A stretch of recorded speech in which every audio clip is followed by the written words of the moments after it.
Okay, so now we're going to crack open our textbook. We're going to, from here on out, we follow more closely the textbook.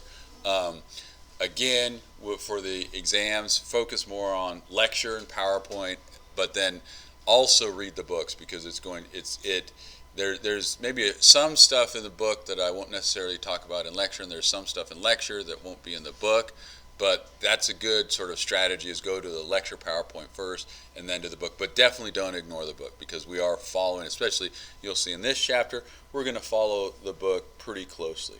Um, so fifth edition. Actually, we have the sixth edition, right? So this is, you'll see the slides here were made from the fifth edition. The sixth edition does change a few of the slides.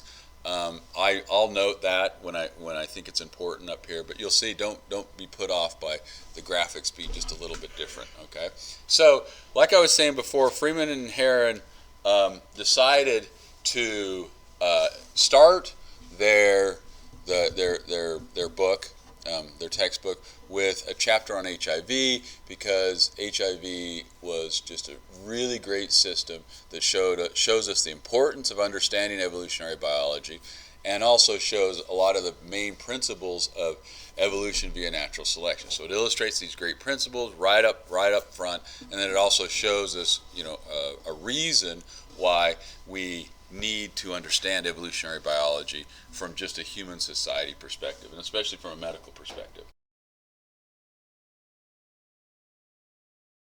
I can talk a little bit about sort of the AIDS epidemic. Um, we're also going to look at some principles, some sort of general principles that we're going to talk about for the rest of the class in this first chapter.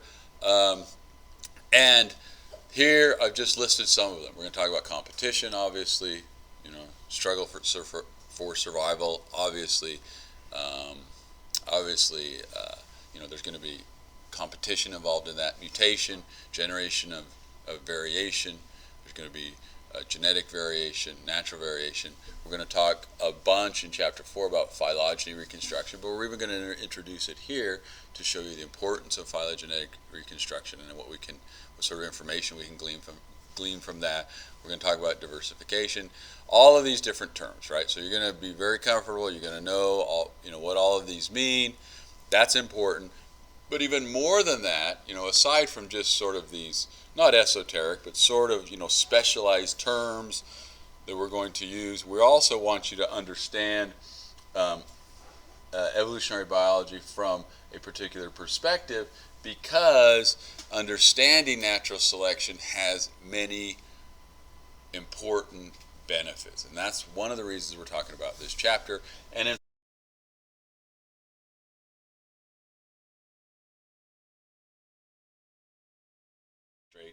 um, the benefit of understanding evolutionary processes can be a matter of life and death, right? It can affect how we are practicing medicine. It can affect how we are attacking infectious diseases and things like that. And so it has some real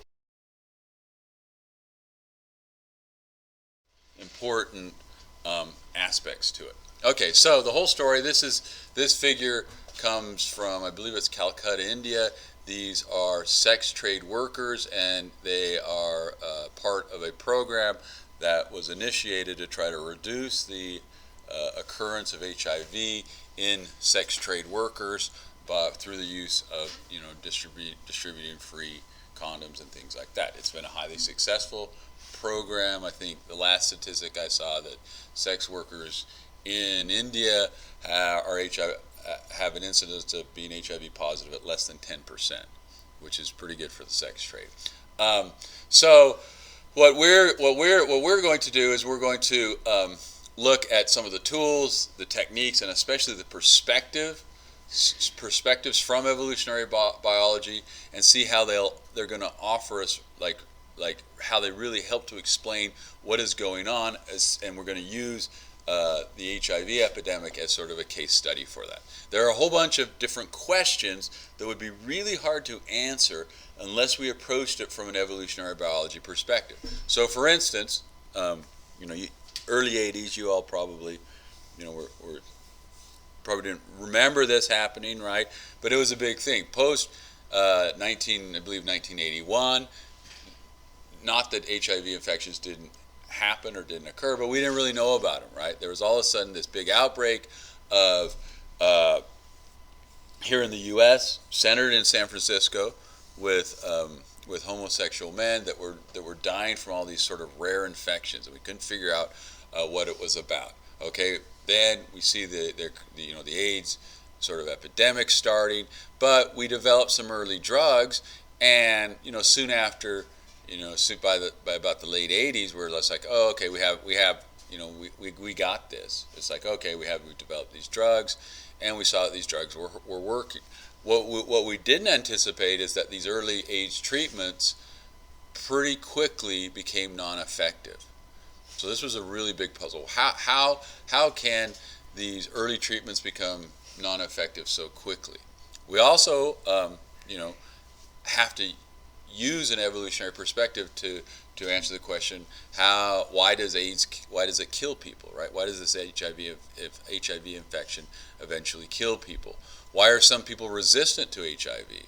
Right? So some people are actually resistant. We'll talk about an allele that confers some sort of a bit of resistance from it, and then we also all of a sudden it pops up, right?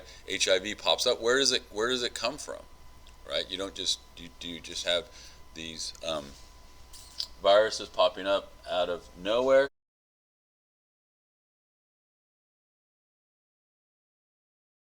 It's really hard to answer some of those questions. So let's just first go through and just get some background on AIDS, or on HIV epidemic, and put it in sort of perspective of some of the worst epidemics in the world. Just after World War I, we saw the Spanish flu or influenza epidemic sort of circling the world, killing like 50 to 100 million people. We have the bubonic plague, caused largely by this Yersinia pestis that in its day killed 30 to 50% of Europe's population. We have a big one that we don't really have too many numbers on, but the smallpox epidemic that was brought to the Western Hemisphere from Europe. We don't even know how many people that killed. But in the context of all these major epidemics, we see that the AIDS epidemic has infected 65 million, and it's a little bit more than that now, and killed 25 million people. So it's up there. It's up there with these big, sort of epidemic type.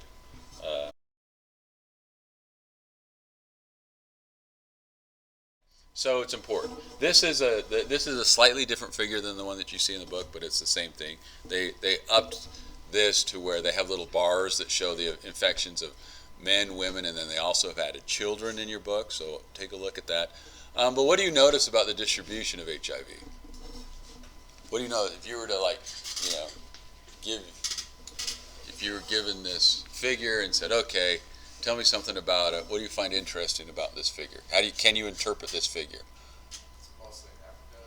Yeah, so if you look, the color coding, right, of, okay, where's the highest incidence of HIV, and you say, okay, Africa jumps out as being, there's a lot. It's 25.8 million. If you look here at the bottom, you see the number of infected adults, and you see Africa again, super high. So what would that indicate to us? What sort of information, if we were epidemiologists at the time, or we're not at the time right now, we're supposed to interpret this, what would that tell us? Or what could that tell us? Probably started there. Yeah, so maybe that's where it started, right? So maybe that's where it first started. We would also use other information. We know that there is such thing as a simian immunodeficiency virus, right?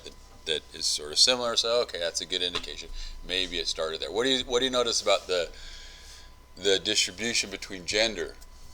Outside of Africa, it affects men much more. But in Africa, it's pretty much even. Yeah, so look, you look at South America, you look at North America. Okay, the Caribbean, it's about even. Uh, north, sort of northern Africa, it's sort of even, but in sub-Saharan Africa, it's like more, significantly more women that are affected than males. So this is going to, in the U.S., it's significantly more males, right? So that's sort of when we think about HIV infection, we think about it being sort of this disease, right, that is transmitted mostly through what? Anal sex. Yeah, well, so male sex, right? But that's not entirely true. We see that it can also be, and that's maybe why they put the one thing, the thing that showed it, how many children are infected. There are other ways that it can be infected, and it just depends on where you're at, the ways that it is transmitted. Okay, what else you notice about it? Anything else? It's higher in the lesser developed countries. Yeah, that's a really good one, right? So the developing countries, you see that you have higher incidence of it. Okay.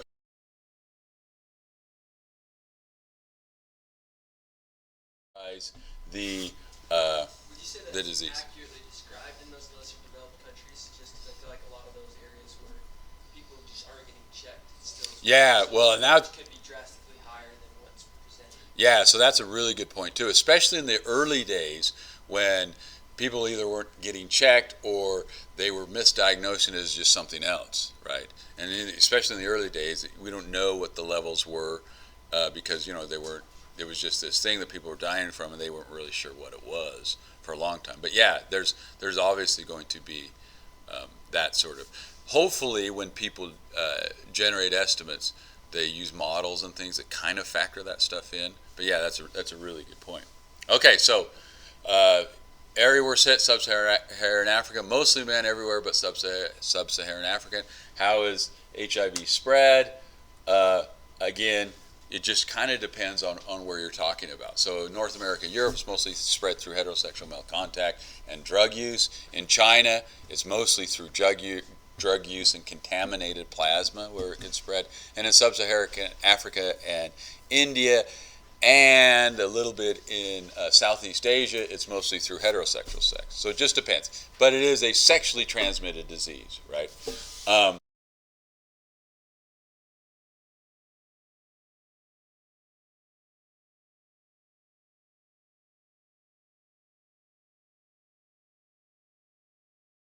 So if we look at some real life sort of effects, and this is a graphic. I don't think it's in the new version, but it's really sort of striking. So I kept it in here.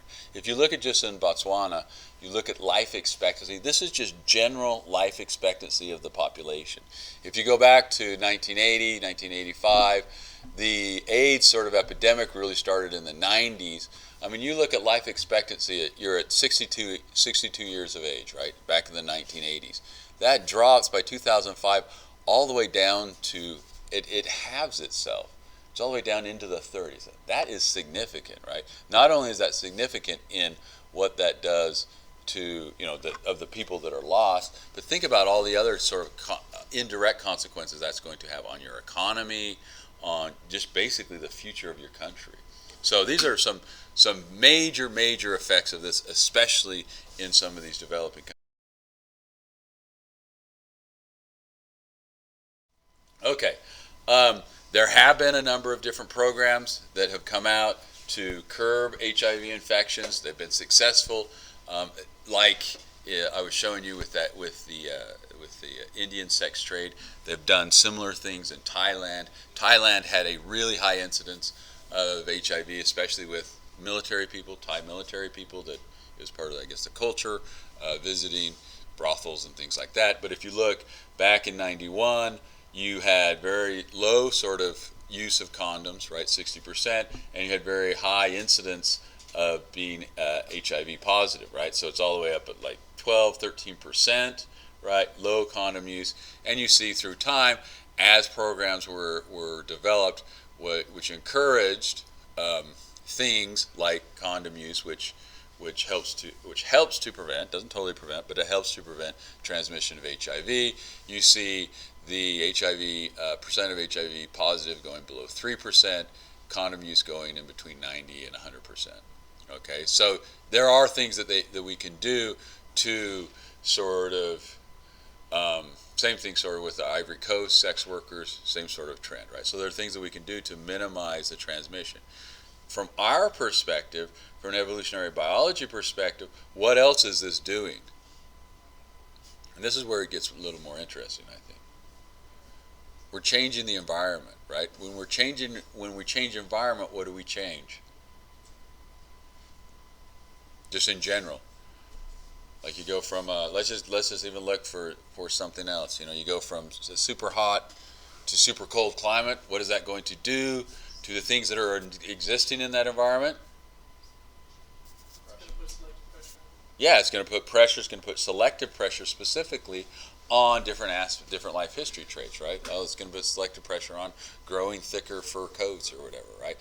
This is why this is really interesting from the epidemiological perspective is how is this going to change? How is this environmental change going to not only result in things like this, but this is what I want you to think about, how is this going to change? How can we begin to predict how it's going to change the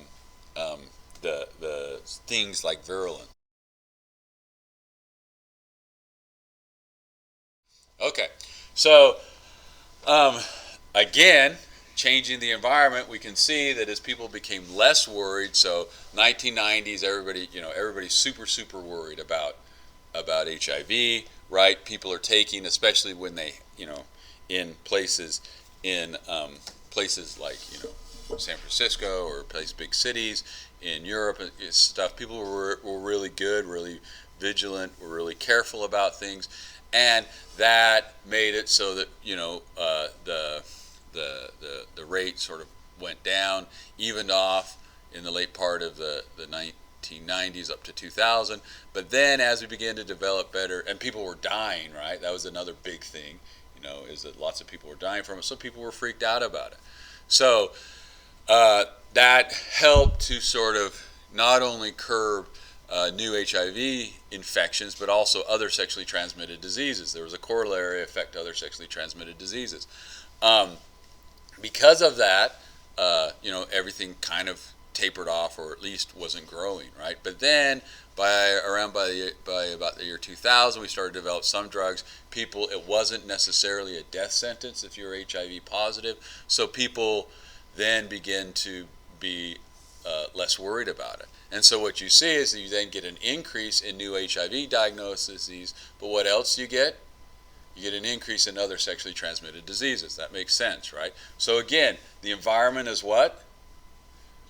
Is changing. So, and it's really interesting that, okay, just attitudes right here is changing the environment, right? If the environment is changing from an evolutionary perspective, you're going to expect the population of these infectious agents to also change. So, interestingly enough, last May, I saw an article in the paper that I, thinking about these sort of things, bringing it home, right, sort of to Utah. I saw an article that says, oh wow, something else is also changing the environment.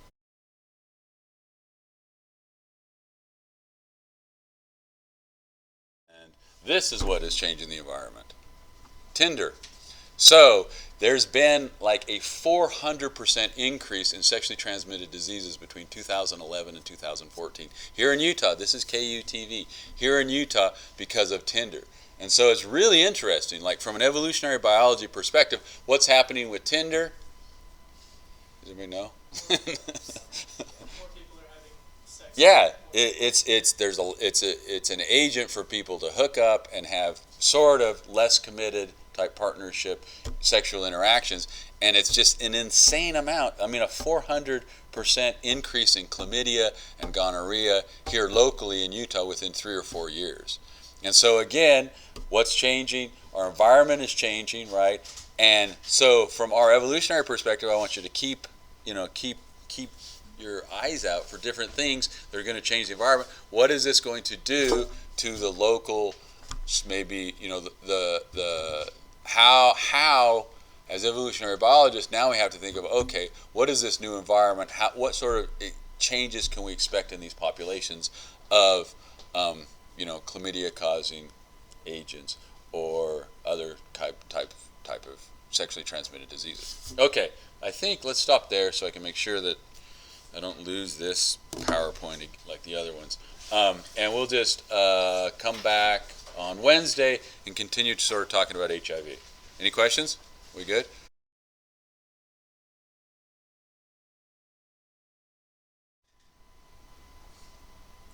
Okay, here we go.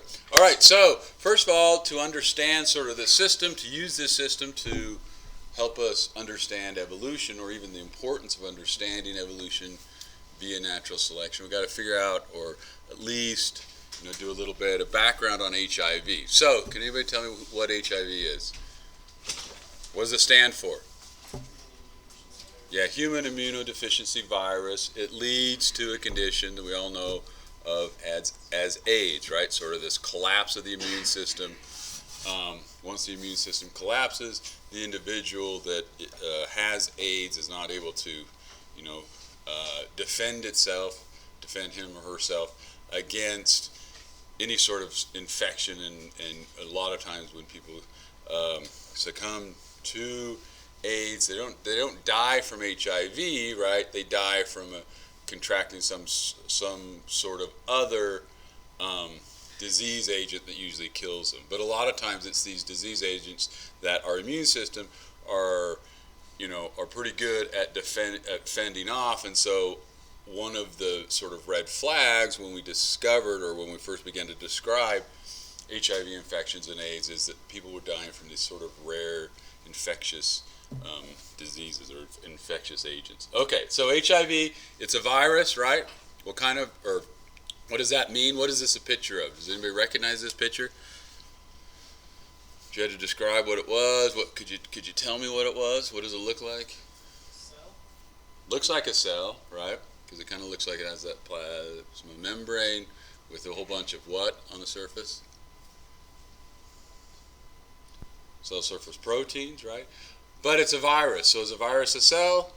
It's a little bit simpler than a cell, right? What generally viruses are, if you had to describe a virus in its most simple explanation, how would you describe it? Yeah, so it's basically some sort of DNA or RNA in this case surrounded by a protein coat. It's really, really simple. It doesn't have to have a lot of stuff because the the life strategy of virus is to do what? How does it propagate itself? It uses other cells to propagate its DNA. Yeah, so it's just basically co-opting the machinery of a cell, right, to cause that cell to make a whole bunch of more viruses, right, to replicate itself, and then they go off and infect other.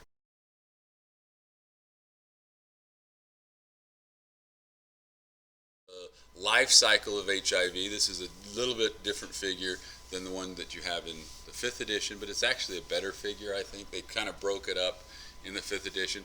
But if you look up there on the upper left, you see the a graphical depiction of that last slide.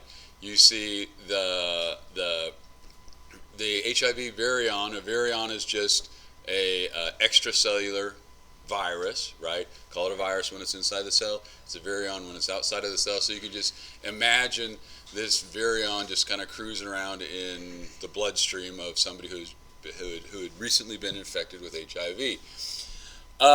What you'll notice is it's made up of a couple of different proteins, right? You have transcriptase, integrase, and protease in the interior of it. It also has an RNA genome, so its hereditary material is RNA, right, rather than DNA. And then it's surrounded by a protein coat. Within that protein coat, you have some cell surface protein called GP120 that is connected to an anchor protein that we call GP41. All right, so it's a very, very simple sort of structure. So what happens with HIV is cruising around in the blood, and it comes into contact with cells, specifically cells that have a cell surface protein that we call CD4 and then also a specific co-receptor. There's two. CCR5 is the main one that we're used to hearing about. There's actually another one now that we know that HIV also recognizes. And so what HIV does is it's targeting a certain kind of cell, right?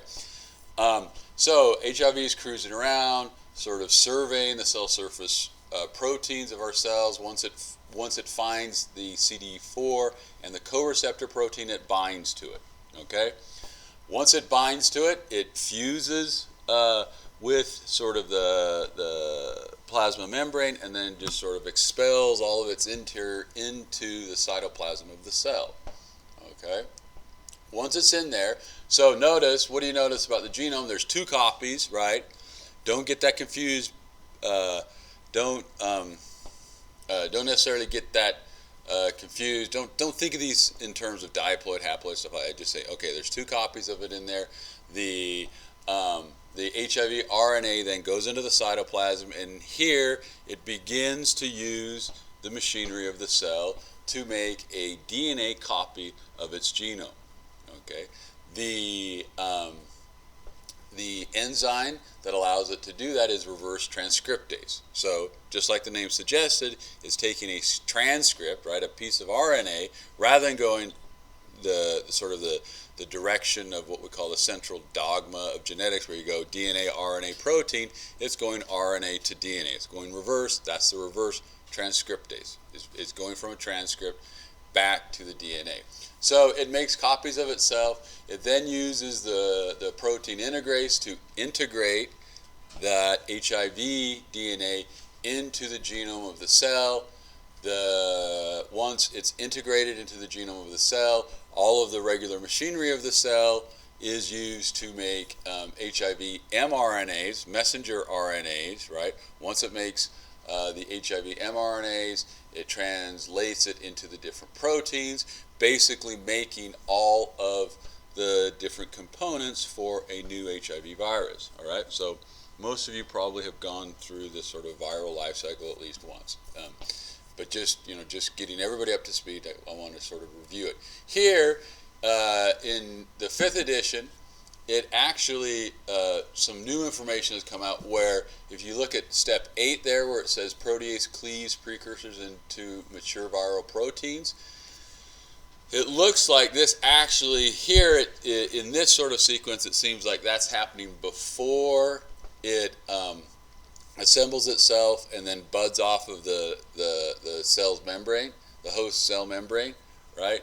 And actually, that is probably, 8 is probably happening after the budding off occurs. It's not a big deal, but that's just sort of some of our newer knowledge of the HIV life cycle.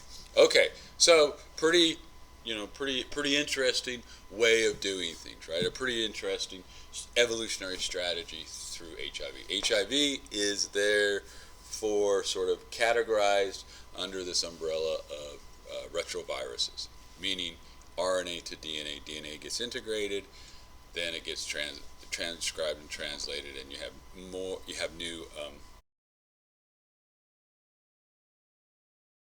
Okay, so one of the reasons that HIV is difficult to fight is that it's replicating inside, and this is true with many with many different sort of parasitic organisms that are intracellular parasites. It's often hard to figure out what we can do or the drugs that we can make to combat an HIV infection, right? Because if we produce drugs that interrupt the virus's life cycle, right, it's almost certain to interrupt the host's cell enzyme functions.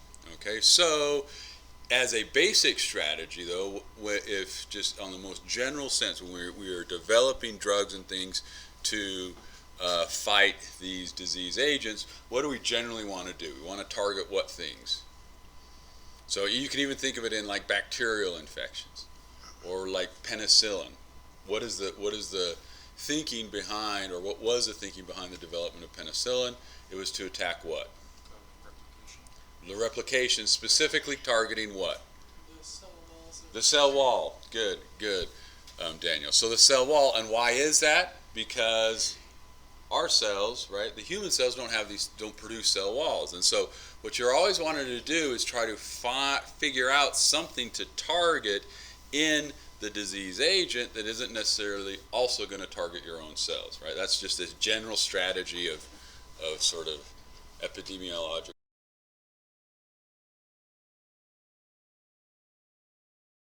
So, why then, or how does HIV end up eventually, in many cases, turn to AIDS? Like, how does HIV cause AIDS? And so, this, in order to understand this, we have to sort of review a little bit some of the responses that our immune system has to infections, right? And so here, this is just a nice sort of schematic representation, general representation of what's happening. And so we have a whole bunch of different cells that are players in our immune response. The first one that we're going to talk about, probably a really, really important one, is the dendritic cell. So what a dendritic cell does is it identifies foreign antigens, right? Foreign invaders, right? And it engulfs that foreign invader, right? And then it displays on its cell surface chunks of that foreign invader. Okay, so here HIV virion is cruising around in your blood. A dendritic cell finds it, recognizes it as foreign, engulfs it, breaks it up, and displays the chopped up virus on its cell surface. This has a couple of different. This results in a couple of different things. If you first look up there in the upper left corner, you see that there is one of our immune cells that we call a naive helper T cell will then be sort of turned on or stimulated to reproduce once that dendritic cell shows or displays the virus proteins or part of the virus on its cell surface. It divides, the naive helper T cell divides and becomes memory helper T cells that you can see up there at the top, or it becomes effector helper T cells. Okay, what do you think the function of the memory helper T cells is? It just kind of shows it up there, in this graph, or in this figure, it just sort of shows it turning a different color. But what do you think the name suggests its function is?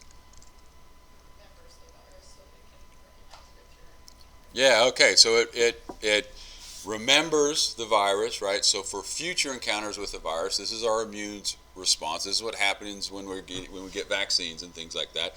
It then remembers this this virus, and then in future infections with this virus, it can mount a quicker, more intense response initially when we're exposed to this particular disease-causing agent. Okay, so the effector helper T cells, though, they're turned on.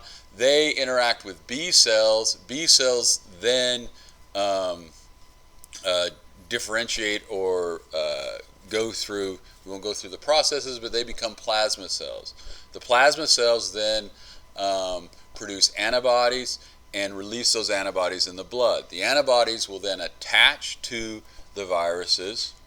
Antibodies have the function of attaching to foreign agents and sort of collecting them so that other cells can come in and dispose of them. Or in this case, it has that function, but then also if it's attaching to those viruses, right, it sort of deactivates them because they can't go through and infect other cells if the antibodies are attached to them.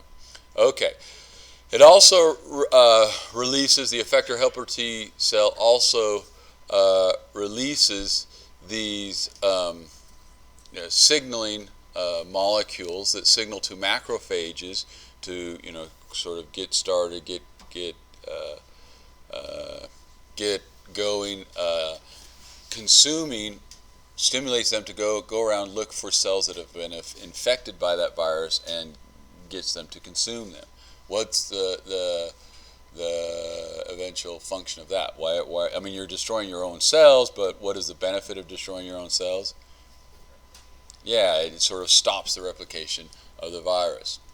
Okay, So it also sort of stimulates these naive killer T cells. The naive killer T cells will be also interact with the dendritic cells, right? The dendritic cells expose the chunk of the virus. It causes them to begin replication, again replicating memory cells, right, for future infections.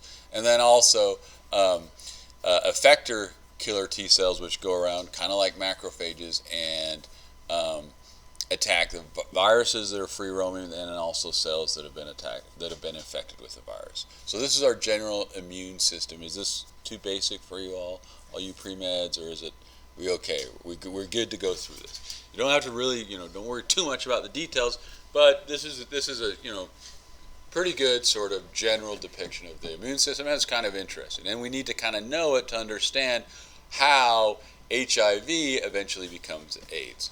Okay, any questions on that?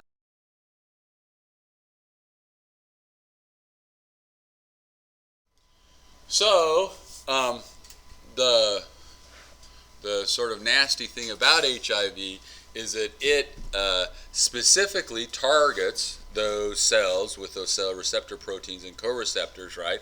And those cells happen to be cells that are involved in the cells with those cell surface proteins happen to be some of the cells that are involved in our immune response. Okay, so it's parasitizing cells, but not just any old cell. It's parasitizing the cells that we need to help us fight against the infection, and so that's what really makes HIV infection nasty.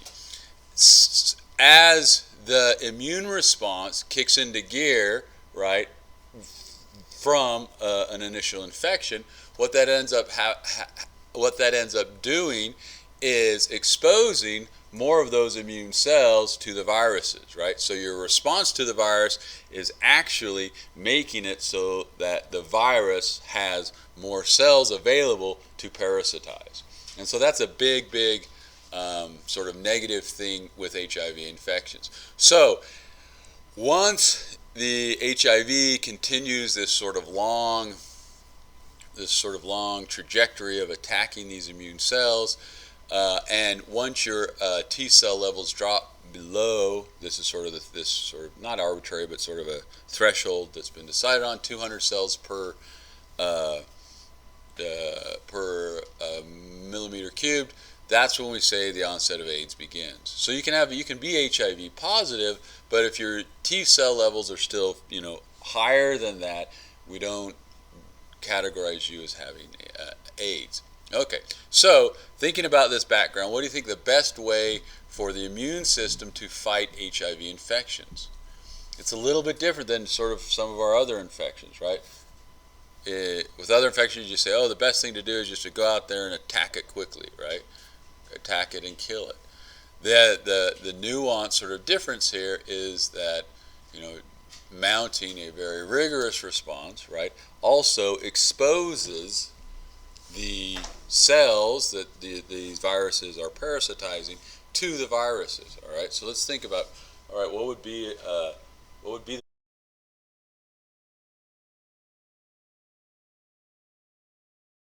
systems where they have different responses. And so we mentioned earlier, I think maybe we did, maybe we didn't, we mentioned SIV, which, like HIV, is an immunodeficiency virus, but it's a simian immunodeficiency virus. And we see that the SIV has a lot of natural hosts. One of them, there's SIV-SM, whose natural host is a pseudomangabe, here pictured.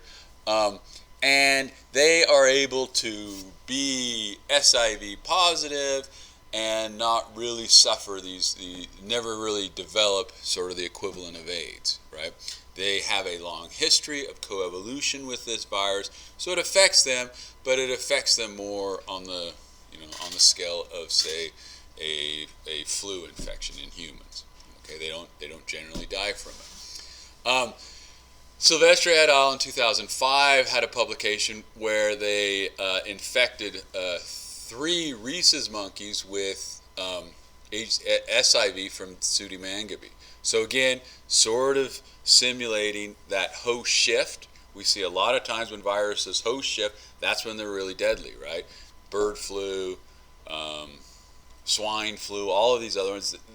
We hear about these things because they've host shifted from swines or birds into humans, and we're not equipped very well in combating these viruses or these infectious agents, right? Eventually, what happens? You see a host shift. It's really nasty, right? But eventually, what happens to the population? If it survives, right, it develops some responses against these. We'll just say it's a virus, right? And then the virus evolves, and then the host evolves a little. Then the virus. That's how come we don't die from the common cold generally, because we have a long history of coevolution, our immune systems co-evolving resistance or fighting these viruses, and then the viruses changing a little bit, et cetera, et cetera. Daniel? Isn't every single plague from history because of host shift? I don't know if every single, but yeah, the vast majority of them. That's a big deal, and there's a lot of pretty good books out that talk about, they're good selling books, because like this is a host shift, okay, Ebola, like all of these different things we see as sort of all of these things are evidence that we have trouble initially with a host shifting virus or whatever, right? But then eventually what do? We develop resistance to that. And if certain populations are developing resistance to these different nasty things, and they're in big population centers, and so there's all these nasty things, like you think about Europe, right? The recent, not recent, well, the last 700 years in Europe, you see that they develop all this, they co-evolve with all these different nasty agents, and then all of a sudden they come here to the New World, right? To the Americas, where the indigenous populations haven't been exposed to any of those things. And then what happens? It decimates the native populations, and that's because they haven't gone. That's almost like a small scale example of sort of a host shifting from one population that has this long coevolution to one that doesn't. And that's the same thing here. That's the same thing with HIV and SIV, or SIV in the Pseudomangabie compared to in rhesus monkeys. Okay, so they rhesus macaques. Okay, so they infect them with SIV. What they notice is 2 of the 3 infected rhesus macaques develop AIDS, or the equivalent of AIDS, right? And the 2 that developed that were the ones, they monitored the immune response, and they were the ones that had the most vigorous immune response to the infection. The one that didn't was the one that didn't really aggressively, in an immunological sense, respond to this infection. Okay, Tyler, yeah. Are we thinking of ways to like lower our immune responses then to these infections, or like HIV infection to like then? Yeah, so part of For it to thrive and reproduce. yeah, and that's why you have immunosuppressant drugs that are oftentimes used, and that's all a part of developing these pretty complicated regimens. When doing that, that would probably leave you exposed to get sick from other ways as well. Yeah, there'd be a risk to it for sure. But it's as a medical doctor or whatever, you're going to have to.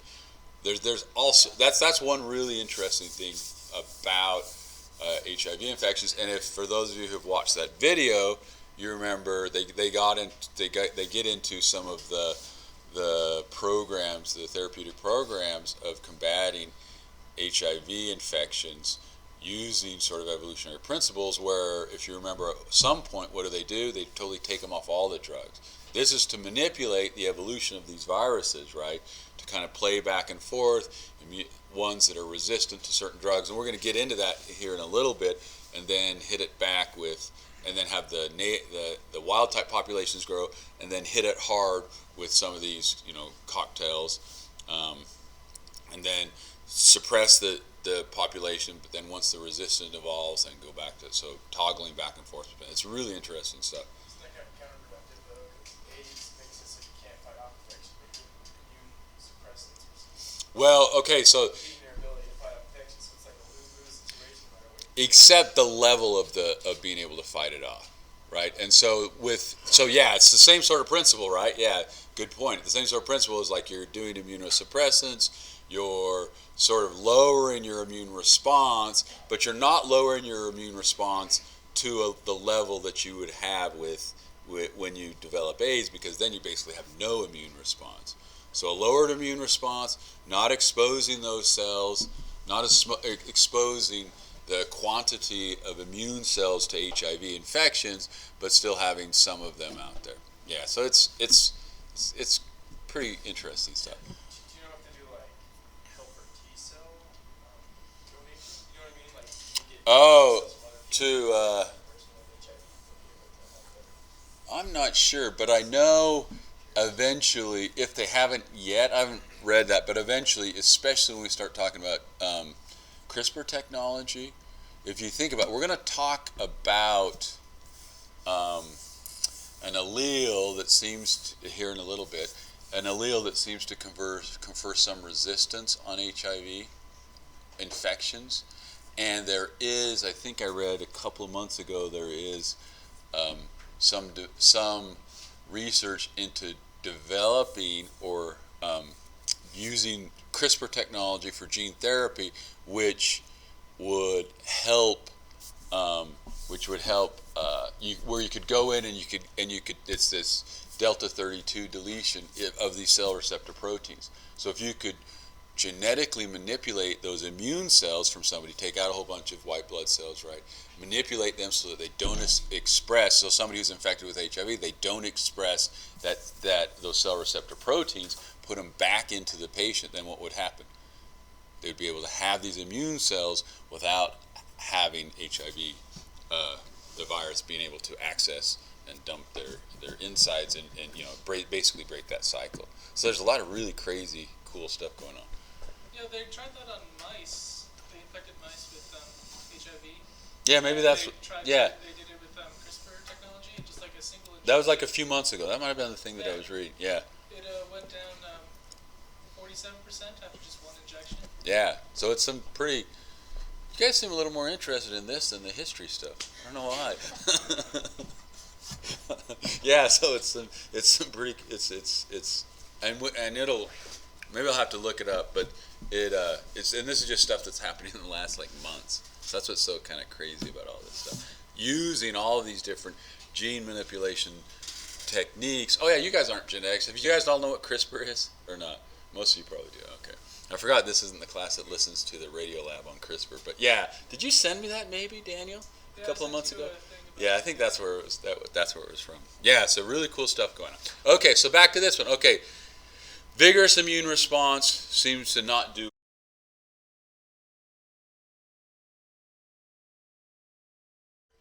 is a there's some evidence for that in SIV in this research that came out in 2005. This is a new figure from the 5th edition. This is some added stuff. So now we kind of know, okay, vigorous immune response is bad. What happens now we see is that when HIV, and so this is in humans, when HIV induces an immune response, right? HIV virus starts, infecting the T cells, right? Another effect of lowering, and this is kind of what we were talking about here a second ago, lowering that total immune response to not just HIV, but to other disease-causing agents, is that it, if you go from the center sort of figure, go all the way to the top, you see that the HIV infection damages the gut tissue. What that allows is for bacteria to cross that barrier in the gut and get into the blood. So if you come down here, now you not only have viruses in the blood, but then you have a higher incidence of these bacterial cells in the blood. What does that do to your immune system?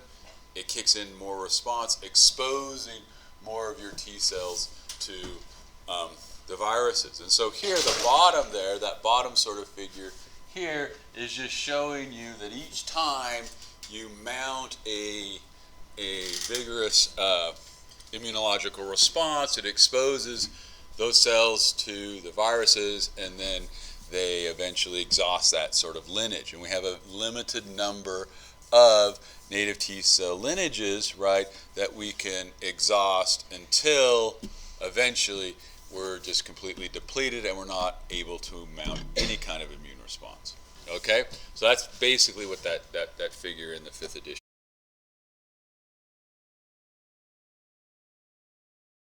So again, that is the general sort of response of HIV to an infection.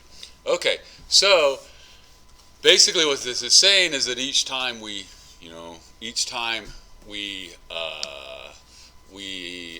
respond immunologically, there's a risk to it. There's a risk to responding, exposing those cells to HIV, and getting us closer and closer to that point where we're completely sort of exhausted of our immune responses, and then AIDS develops. And so here, this chart shows you viral load, right, over a time period.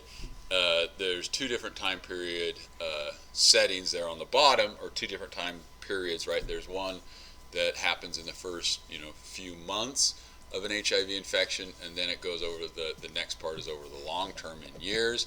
But we divide the HIV infections into a couple of different stages: the acute stage, the chronic stage, and then finally the AIDS stage. And so if you look at those viral loads, what do we see? We see the initial infection happening at time 0. What happens to the viral load? It responds by, going super, super high, right? But at a certain point, it seems like our immune system kind of gets it somewhat in check, allows us to get the viral load in somewhat control. This is why a lot of people, when they're infected with HIV, they feel really crappy for a little while, right? But then they get over it and they think, oh, okay, maybe that was just some nasty flu or some sort of other infection, right?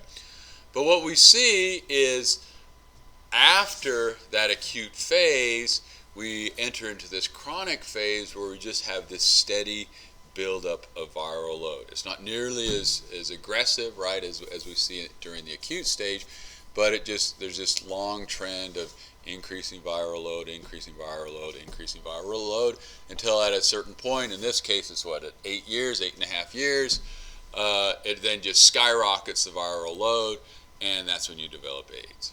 Okay, so it'd be interesting to know, okay, what is happening? This is in an untreated patient, but what is happening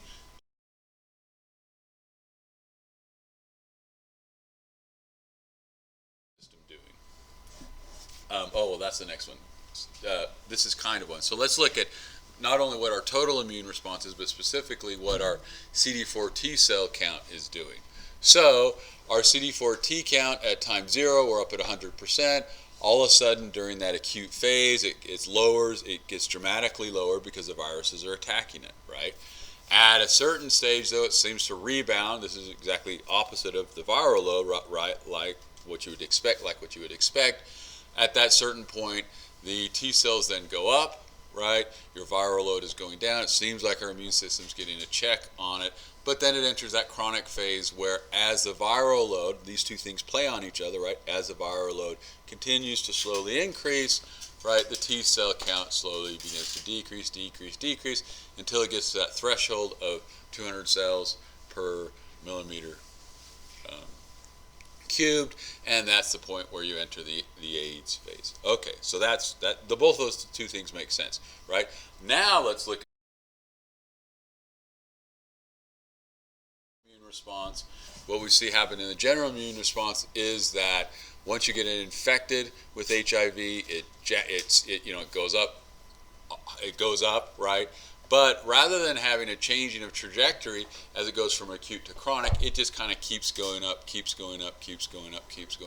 and eventually you enter into the AIDS stage. So your immune system is basically becoming exhausted.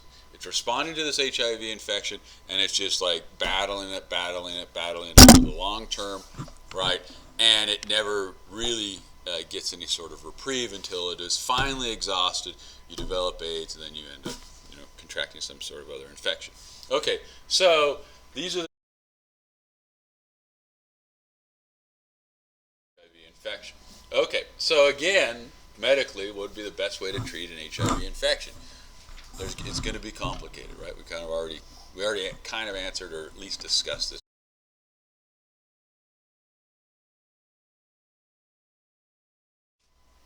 Okay, so one of the first drugs that was developed for HIV was a drug by the name of AZT.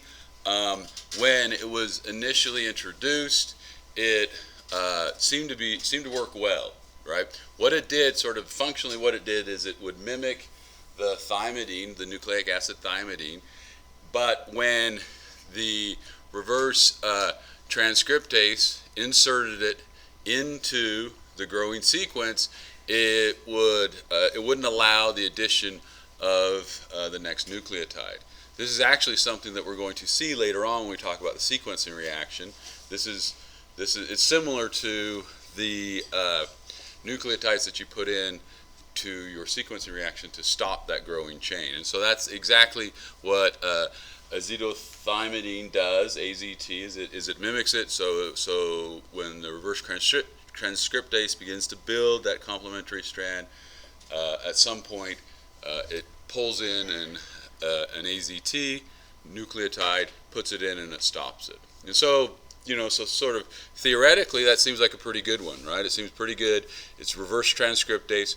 It's not going to affect as much our normal machinery in our cells because we have one thing about HIV, like we mentioned, is it has a really fast mutation rate, right? So it doesn't really have a very good proof reading of the sequence that it's building, right? We, on the other hand, our machinery does a much better job of it. And so this is a good sort of, theoretically, a really good sort of drug.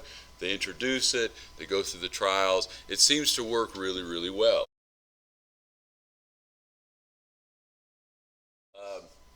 This just kind of shows you sort of molecularly what's happening. So on that 2 prime, on the 3 prime, on the 3 prime hydroxyl, right, that's connected to the regular thymidine, instead of having the hydroxyl, you have an N3.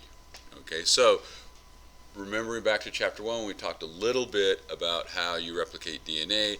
It grows in a 5' to 3' manner because on that 5' carbon you have your phosphate group, and that interacts with that hydroxyl on the 3' carbon. And so that this inserts it, you can see where it would be inserted, and then you would now have to have that phosphate group interacting with an N3. It's not going to interact in the same way. It stops the growing chain. All right, makes sense? In the sequencing reaction, it's a little bit different.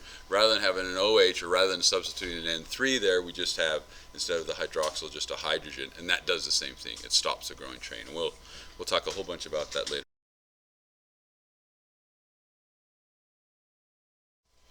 Okay, so here it is, chugging along, reading the RNA. Where's this RNA coming from?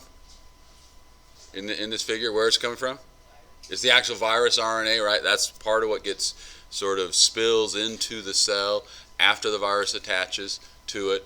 And then the reverse transcriptase also comes from the virus. The DNA, where does that come from?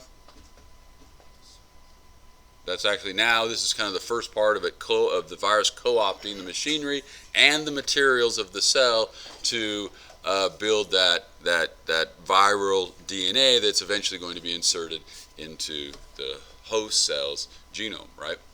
Okay, so that's just kind of how it's doing. It's chugging along. Here's your AZT. Eventually, as the reverse transcriptase continues to add those complementary nucleotides, it's going to eventually grab an AZT, throw it in there, and it's going to stop it. Okay, so it's a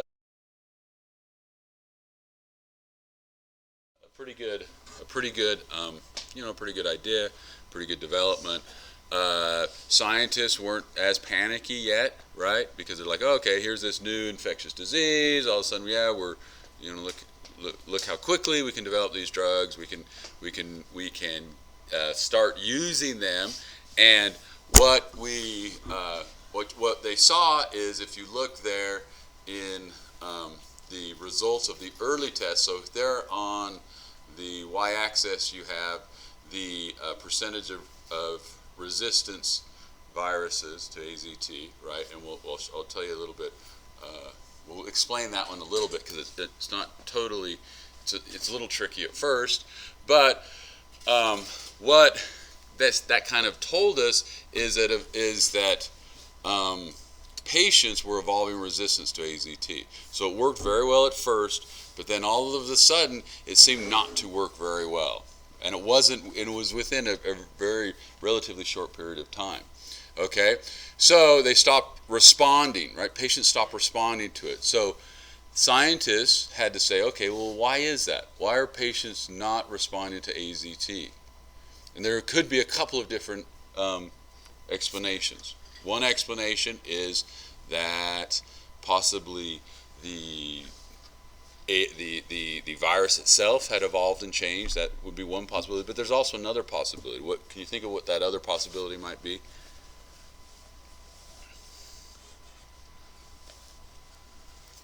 So here we go. Well, so be thinking of that. Right here, this is just showing you, so let's just go back and say, okay, or explain a little bit the figure. On the x-axis, we see the concentration of AZT, right? So as a concentration of AZT, just look at one of those. Let's just look at that yellow one on the bottom part. These are just two different patients showing you the same sort of pattern, right? So on the bottom one, you see the yellow one where it has a 1 up at the top. That is the virus. So just look at that, and it shows you the percentage of resistant viruses or virions, right, at different concentrations of AZT. When they're given a treatment of AZT at 0.1 concentration, and then they look at the viruses. This is in the first month of treatment, right? And then they would say, okay. The percentage of relative viability of the resistant viruses is pretty high, right? But as the concentration goes up, what does that do to the percentage of resistant virions? It goes down. It goes down. So would this be like the CRISPR in the sense that AIDS basically learns its way around? Yeah. So this is what we're getting there, right? But so this is the beginning of that. So one, they thought, okay, maybe this virus is evolving. So kind of like with the CRISPR, maybe this virus is evolving a way around it, right? And so, but you see just that normal one, that makes sense, right? The yellow one, higher concentrations, you do better at knocking down the virus in the presence of AZT, right? Higher concentrations is harder on the virus. And so if you have a concentration of 1, right, 1 micromole, I guess it is, then you can you knock the virus load way down. Makes sense, right? But then if you come back later on, 11 months later, right? So after the patient had been on for 11 months, and you do the same sort of test, right? So you're extracting blood from the patients, and you're doing these different concentrations. What do you notice about the orange line 11 months later? Yeah, so at that same concentration, so let's just look at 0.1. At 0.1 initially would knock the relative viability of the virus in the presence of AZT all the way down to about, maybe 20%. Now how high does it go at that 0.1%? It's all the way up to like 70. So it's all the way up. So here's 0.1. It's around 20. Now it's all the way up to 90%. So what's happening? Something's happening, right? The virus is not responding to the AZT treatment at the same concentration. And so to get it down all the way to kind of where you had it in the initial treatment, down to, let's say this is like 10%, you have to give it a concentration of 10 micromolars instead of 1. So 10 times the concentration to do the same thing. Now let's look at it back here at, let's just see, 0.1 here. It was 20. You look at that concentration. It was like 10% here. All of a sudden here it's like 80%. All of a sudden up here it's not having any effect. So that's after 16 months at the top one. After 16 months it's not having any effect. So something's changing, right? So that's what that pattern is showing you. It's showing you that actually something is changing, right, as the patient stays on that regimen of AZT, the AZT drug. So now two possibilities. One, the obvious one.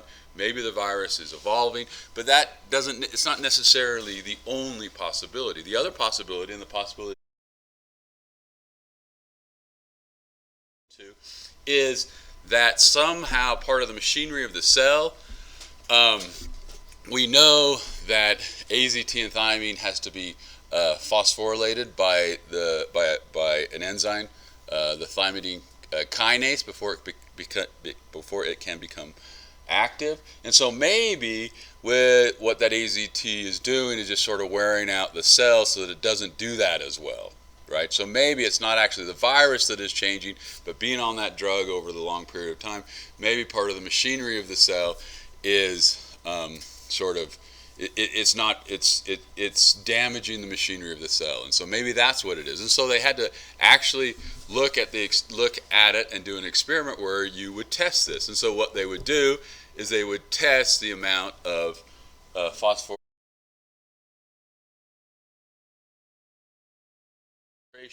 through time, and what they found is, in fact, it wasn't the cellular machinery, it was in fact a changing virus. How could you then directly test the changing virus if you were the scientist? So, Look at its DNA. yeah, you could sequence its RNA, right? Yeah, you could look at its genetic sequence and say, okay, is this virus actually changing or not? And it became a really, that's where being able to sequence. So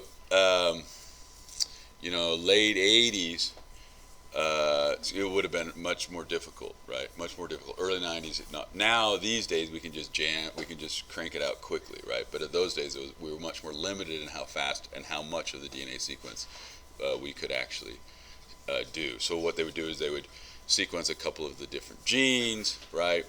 I don't know if they do the whole HIV genome or not, but you could do part of it, and you could say, okay, is it changing? And that's exactly what they would do. And we'll talk about that later on. Okay, so what they found, and what this figure is just trying to show us, is that most patients evolved AZT resistance within a very, very short period of time, on average 6 months. So we want to know, okay, what is the difference now? Again, what is the difference between a susceptible virus and this now newly changed virus? And so that's when sequencing came in. We said, okay, what sort of changes are going on? That's all that figure is showing you, is just how quickly. So this is interesting too in the time frame, because we're talking about, this is evolution happening within the individual patient. Again, kind of like we mentioned last time, it's not in the population that's out there, right? Like what we see with antibiotic resistant bacteria, but it's actually within the single patient this evolution is happening. Okay.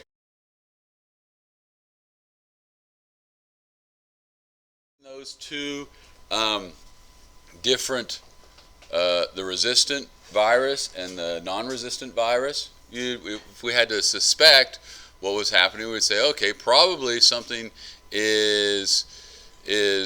something has changed, right? And we might suspect that change occurs where? What's happening? Where would we expect that change in the virus? In its protein code, in its receptors, where? Maybe in the adenine to not accept that. Yeah. Okay. So maybe in the reverse transcriptase, right? So in the way that the reverse transcriptase works, so it's like, okay, something's happening where it's not being fooled maybe by the AZT, right? Because that's essentially what we're doing, is we're fooling it into thinking it's a thymidine, it's inserting it, and then it's not able to reproduce, right? And so how could we create one of these things? We could actually, if we wanted to do it in our sort of mad laboratories, we could go through, we could get a whole bunch of viruses, and we could, expose it to some sort of mutagenic thing, right? And then we could maybe even, keep testing and see if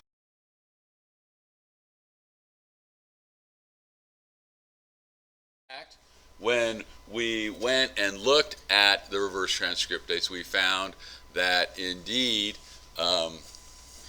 we did see where the arrow points down to that little red part on the bottom, reverse transcriptase. We see that in fact there were mutations there that changed how the reverse transcriptase recognized the AZT versus thymidine and inserted it in the book, that was we still weren't really sure if it in fact up until a few years ago we weren't sure if it in fact was just not getting fooled at all, or had some sort of mechanism that when it did insert it, somehow it inserted it, then it realized, oh, it's not right, and then it kicked it out. And it seems like it's the latter one. That's something new in the newest edition of the book, that it's not a really great proofreading, but it is, has some sort of proofreading. Okay, the downside is that so this reverse transcriptase, the newly evolved reverse transcriptase, then is slower than the wild type reverse transcriptase, right, or in the wild type virus, and so it doesn't go as fast, but it isn't susceptible to AZT.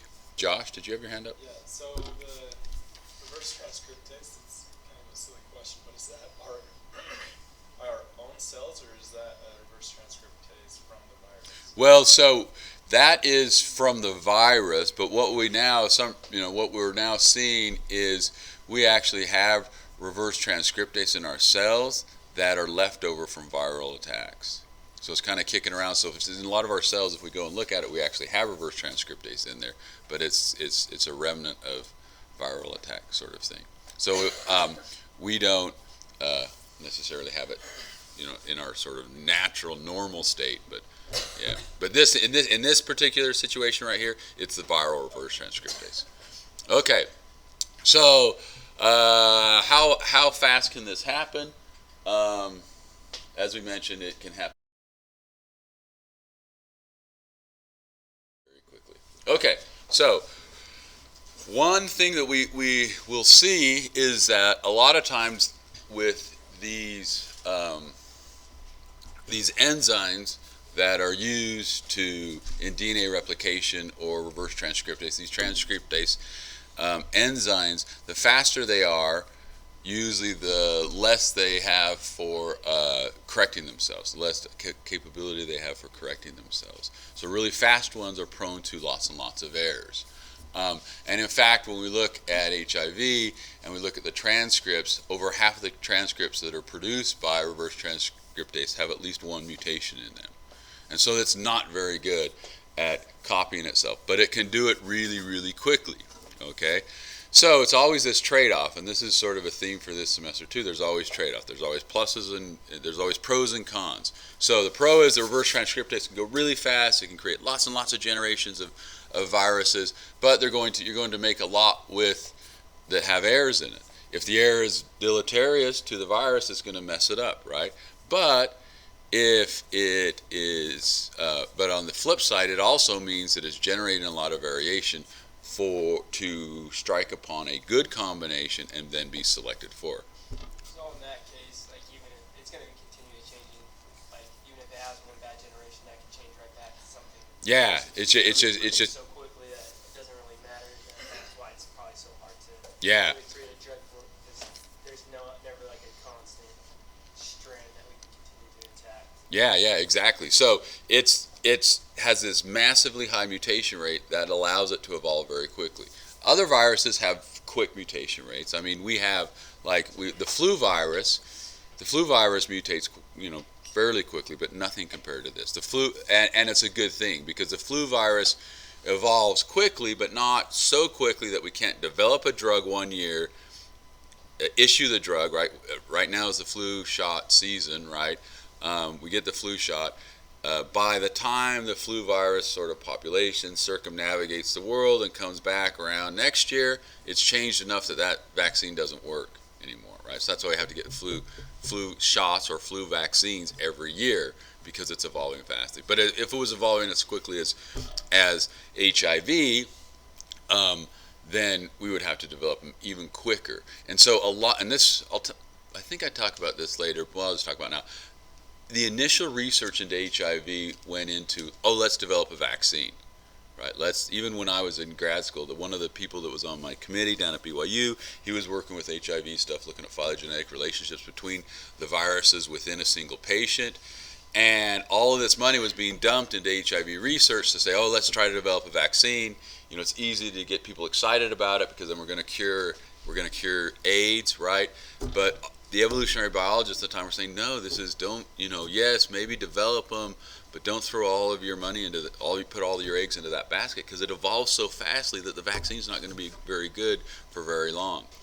And do we have a vaccine for HIV now? No. And what eventually had to happen is finally they started listening to the evolutionary biologists, said, okay, well, maybe we can develop them so quickly that it can be kind of like the flu vaccine, right? The flu shots. We can give them to them every so often and try to have this stockpile of these different vaccines that we can give at various times. But yeah, and that's the whole. That's why HIV has been so problematic. Is just because it evolved.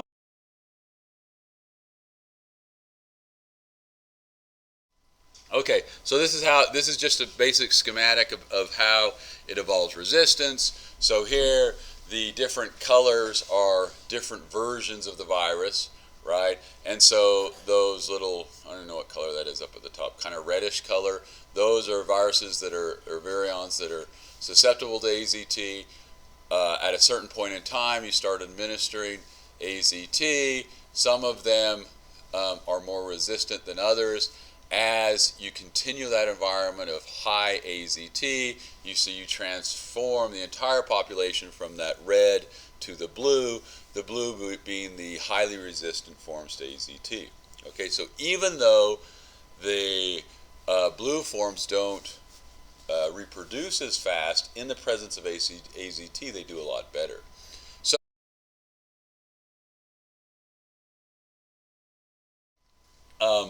if you change that concentration, if you change that environment, what would you expect to happen?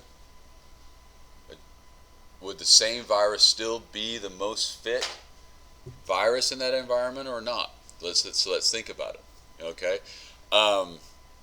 you're still creating just like we were talking about before. We're still creating a whole bunch of different strains and producing that variation, right?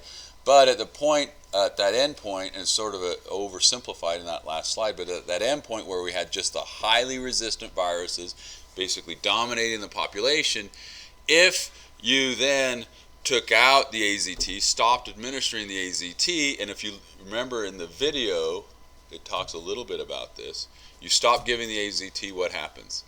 You're changing the environment. You change the environment, you change the selective pressures, right? And so because HIV is so evolved so quickly at such a high mutation rate, within a small order of time, you're going to get mutations now that are probably centered at that same area that now say, okay, we're going to mutate that area that slowed the virus down but made it more less prone to be fooled by AZT. Now there's no AZT, you get a mutation there that reverses it back more like the wild type where it reproduces faster, but it doesn't have the need to safeguard against AZT, and so then that one begins to dominate the population. So it's just this continual evolving, depending on the different environments. Josh? So does that mean that the wild strain essentially just outcompetes the evolved strain?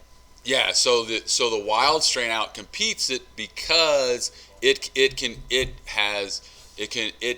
just as a numbers game, because it can go faster. It creates more of them.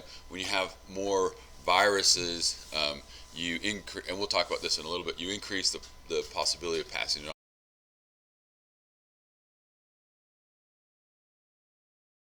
on. Okay, so here, the important thing for us to note here for this class is that we are able to break down what is happening into 4 different steps. We call these Darwin's postulates. And these are the 4 things that have to happen for an organism to evolve. 1, you have to be able to generate variation in the population. 2, some of that variation has to be passed down to the next generation. 3, you have to have the ability to produce more viruses or more offspring than can survive. If all 3 of those things happen and the survival to the next generation is non-random, meaning the viruses that replicate and survive are the ones with the favorable mutations, your population is going to evolve. And we're going to, next chapter, we're going to come back to these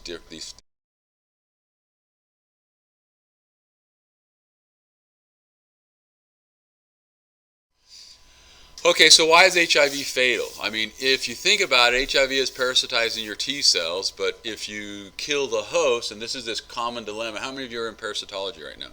There's this common dilemma of parasites.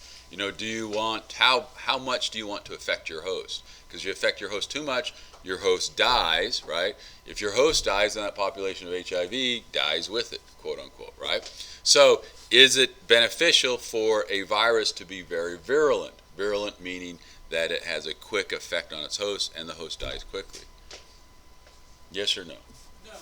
No. Daniel says no. Anybody else say yes? What do you think? So then why are there virulent viruses? Why is HIV so virulent? Because it doesn't think it's in a human. It doesn't know that. It thinks it's in, like it's evolved to be working in monkeys, not humans. Like that's the reason plagues are so virulent, is they think they're in cows. They evolved to do what they do to cows. And then when they get to humans, they're pretty detrimental. Yeah, what do you think? What do people think? Is that a good idea? How about, what do we know about Ebola? What happens to Ebola? We've been talking, you guys know Ebola? Ebola is this thing that outbreaks in Africa. It's viral, and it's so virulent it just like turns your insides into mush. There was what was the film a few years ago about Ebola with Hoffman? What's his name? What's the actor? Last name Hoffman. Anyway, you guys don't know? He's really famous, I guess. Dustin Hoffman. Yeah, Dustin Hoffman's in Outbreak. Has anybody ever seen Outbreak? Where he jumps in. That's a pretty good old film. Jumps in.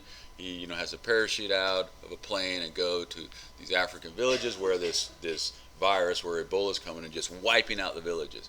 What it ends up doing is it ends up burning itself out. So the host, it's so virulent, it attacks so quickly that the patients don't have time to pass it on, right?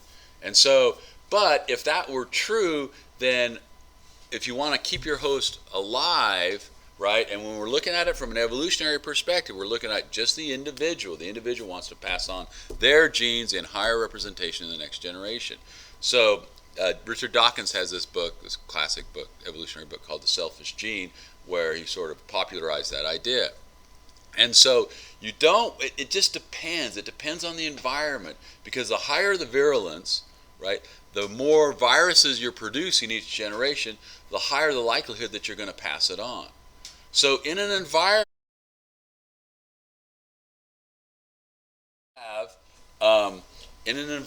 where you have lots of opportunities to pass it on, then it's better to be more virulent, because you're producing way more, and you would then outcompete the virus that isn't as virulent. But in an environment where you don't have lots of opportunities, maybe the reverse is true. So the important point here is it all depends on the environment. It all depends on the selective pressures that come from that environment, and it can change. That's the whole kind of cool, crazy thing about it, is that it can change. It depends on the environment. And going back to that film that we watched, or that you're watching, that's the whole basis of the whole idea behind changing the different HIV cocktails, and then at some point not doing them at all. You're manipulating that environment, and that's what we're understanding that is important and powerful now. So much so that in fact we are. We're using that in medicine to sort of manipulate and treat for lots of different infectious diseases. Okay, so two viruses infect a patient. Which one's going to go? The one with the faster rate is going to.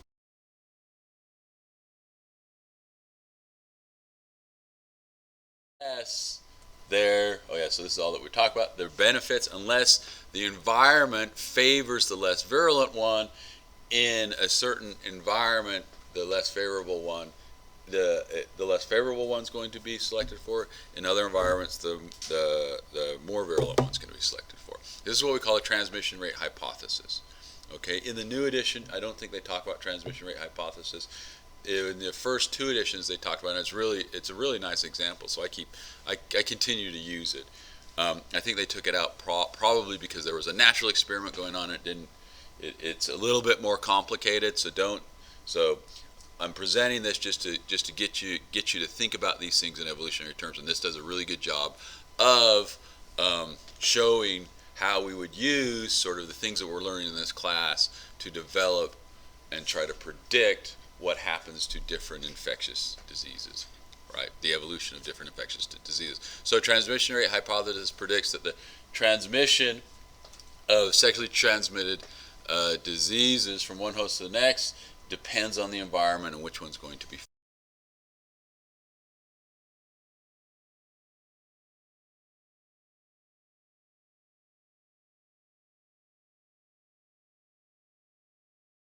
Or less virulent. So here are the two assumptions, right? Assumption one is more virulent one's going to have a higher concentration, going to be passed down easier. The lower concentration is going to be less virulent and not be passed on, okay? This is the, so here, more virulent strains more likely to be transmitted.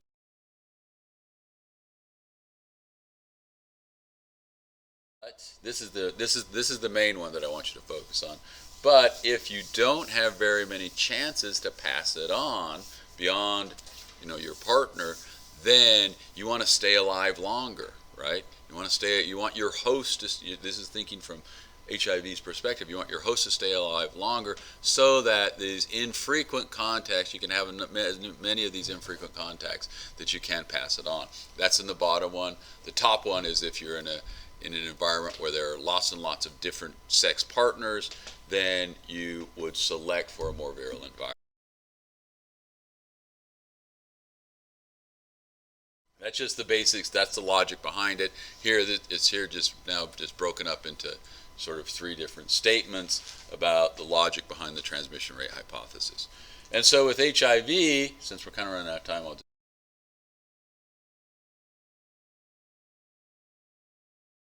So with HIV, what we found is that the highly virulent forms of HIV begin to dominate because of a environmental change. And so what we saw happening in the 1970s and 80s is that across Western and Central Africa, we had this migration to the cities from the rural areas, and with that migration to the cities, we got large concentrations of single men in these urban centers. With that, you had an increase. You had the development of pretty large sex industries in a bunch of the different countries there. And within that environment, you're going from an environment of a rural village where everybody knows each other to all of a sudden now you're in this high concentrated city center where you have a very vigorous sex trade. Some of the prostitutes were having 1,000 different partners a year. So this was Paul Ewald's idea. In that sort of environment, what's it going to select for? A less virulent or a more virulent? A much more virulent. So maybe the HIV was in these populations before that, but this demographic change, this environmental change, caused it to become more virulent. All of a sudden now we see it arising, and maybe part of it too had to do with it sort of. Yeah, so that was the idea. So now what we see is there's actually a natural experiment going on. It's not as good a natural experiment now. We have two different strains. Well, there's a bunch of different strains, but we have HIV-1 and HIV-2. HIV-1 is much more virulent than HIV-2. Okay. Historically, HIV-2 is in West Africa, where in areas where the sexual rates there was not a lot of opportunity to be passed down, and so the sex rates were much lower. And so we figured, okay, the HIV-2 comes from this area. The environment in that area selects for a less virulent virus. But what happened is in Southeast Asia and India, HIV-2 appeared in the 90s. All of a sudden it emerged and associated with the sex trade. So you would think, okay, with the sex trade, it comes from an area where there's not a lot of opportunity to be transmitted. Now it's in a sex trade where there is a lot of opportunity to be transmitted. What's going to happen to it? Is it going to become more virulent or less virulent? More virulent. This was our natural experiment going on. As it ends up,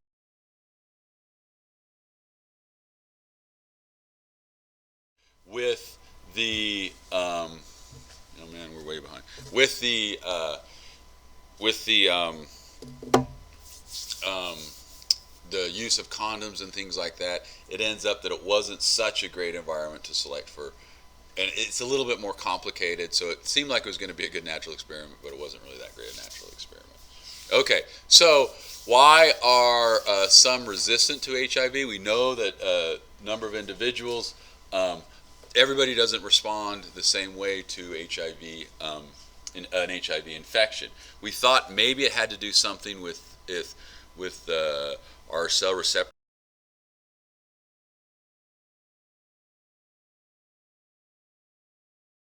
Cell. Researchers found when they sequenced these individuals that seemed to be resistant to HIV infections that they had a mutation, a delta 32. It's a deletion, 32 base pair deletion in the cell receptor proteins.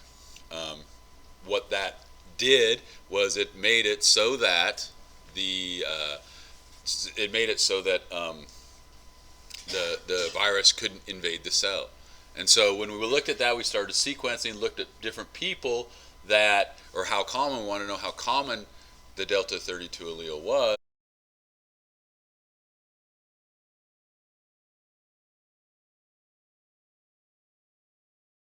Geographically, and this is what we found. We found that the highest, so it's color coded there, the highest frequency of having that delta 32 mutation in that cell receptor protein, the CCR5, was high concentration in Scandinavia, lesser concentrations as you move out from that sort of Scandinavian European center. And so then we started thinking, well, why is that? I mean, it wasn't like, I mean, when we think about the emergence of HIV, we think about the emergence of HIV in Africa.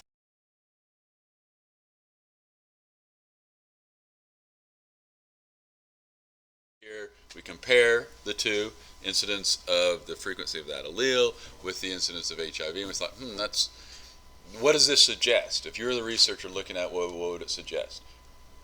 Would that support that the evolution of delta 32 was in response to HIV or not? Probably not, right? So it probably had to do with something else, and it just happened to make individuals resistant to HIV because the center of the concentration is up there in Scandinavia, where you don't really have, you haven't historically had, and even, now you don't have high incidences of HIV. So from an evolutionary perspective, we say, there has to be something.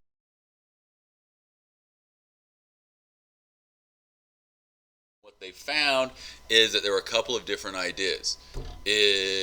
Some possible explanations for that pattern is that it evolved in response to some other sort of infectious disease like bubonic plague or smallpox, or another idea is that it actually was just sort of not selected for or against, but it was just this mutation that was in high concentration in Scandinavian populations, right? And what do we know? Is anybody watching the series Viking?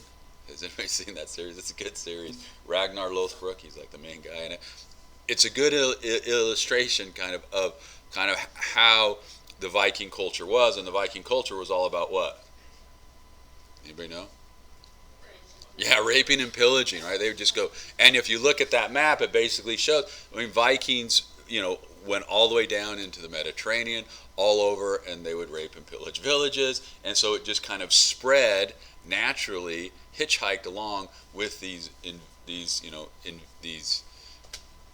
Northmen invading all of these different places. And so there's a couple of different ideas with that. But the important thing is delta 32 does seem to allow resistance. So did anybody read those papers that I posted? I mean, a lot of times I'll post different things, announcements, when I find little articles. So the articles was with CRISPR and developing CRISPR that would help to fight HIV. Did anybody read that one? So what are they doing with that? What's that? So when a student, I think it was Daniel, told me a little while ago, hey, they're doing this with HIV a few months ago, maybe it was last semester, I don't remember. Instantly I thought, oh, it's delta 32. So what they're doing is they're getting the T cells and using CRISPR to break up that CCR5 protein, right? It basically disrupting that, and so then the HIV can't invade. I thought, man, that's brilliant. But it wasn't actually that. What it was they were actually targeting cells that had been infected with HIV, using as the tag the, whatever different HIV DNA gene, they could do a number of, they would go in and they would disrupt those cells. And so they would make it so those cells couldn't produce the HIV. And it seemed to work initially, but then within a few months or so, what happened? It evolved away from it. So now, I don't know if they're doing Delta 32. I was telling Daniel he should do it for like a senior project, make a whole bunch of money. We can have we can all retire early. But I don't know. It seems to me like a. Okay, so researchers are now discovering other genes that also seem to decrease susceptibility to HIV, and now with CRISPR, we're at a point where we can maybe do like therapies and things like that with all these different genes. So it's going to be pretty exciting within the next 5 years or so, especially.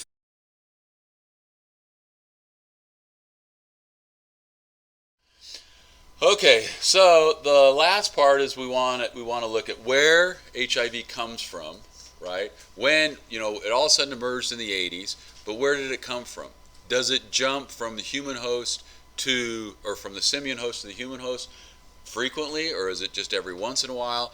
And this last part is sort of underscoring or giving plugging the use of phylogenies. And we're going to, chapter 4, we'll learn how to make phylogenies from DNA and everything else. And this is just sort of.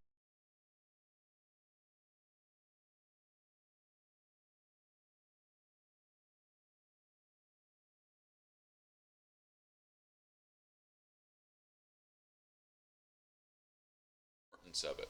And so here in the book you're going to see that what we do, how we inferred this, or how we decided or figured out how often HIV jumped from a simian host to a human host, is we took a whole bunch of sequence from a whole bunch of SIV strains, a whole bunch of HIV strains, and we built a phylogeny. This relationship of different populations based on similarities of, it's a little bit more technical than this, but based on similarities of DNA. And so what we see is, if we look at just that top group or clade, anywhere that we see an arrow, that indicates that HIV or SIV has jumped to HIV, or jumped to a human host, becoming HIV. And so what we're able to find is that, in fact, the host switching has occurred multiple times. It's not just this rare thing that occurred once, but it's something that occurs multiple times. We think that the way that it jumps is from processing of game meat, right, bush meat. When you're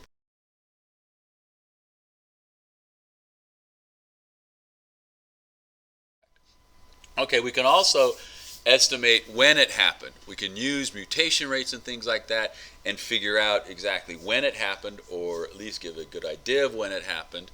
This is also a phylogeny, but just in a little bit different form. Don't worry about too much about that. It goes into it in the book, and we'll talk about it more in chapter 4. But we can use these mutation rates, and we can say, okay, when do they all trace back to this?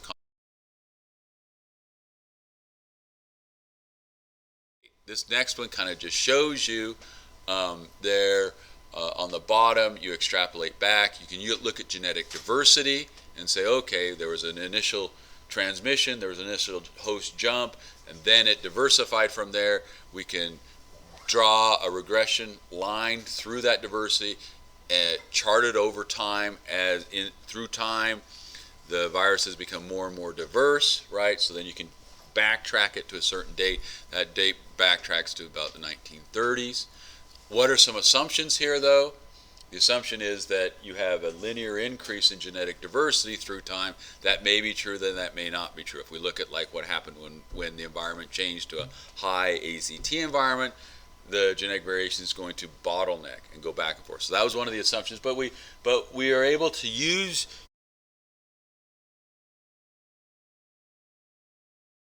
things in HIV. Like I mentioned before, these are some of the issues with trying to develop a vaccine. 2003, a vaccine, VaxGen, was announced for first trials. That was how many years ago? 13 years ago. Do we now have, a commonly known HIV vaccine? No. And one of the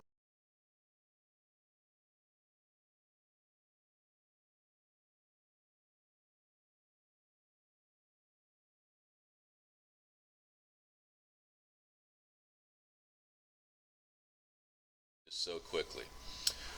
Okay, I do want you to read this. This is something new in the 5th edition. David Hillis is actually a guy I know, a guy from UT Austin. But just read this because it's an interesting case. This is brand new to the 5th edition, so if you don't have a 5th edition, borrow somebody's so that you can read that. It happens, it's a court case around a doctor that intentionally infected somebody with HIV and how he used genetics to actually prove that he intentionally infected somebody, like his ex-lover.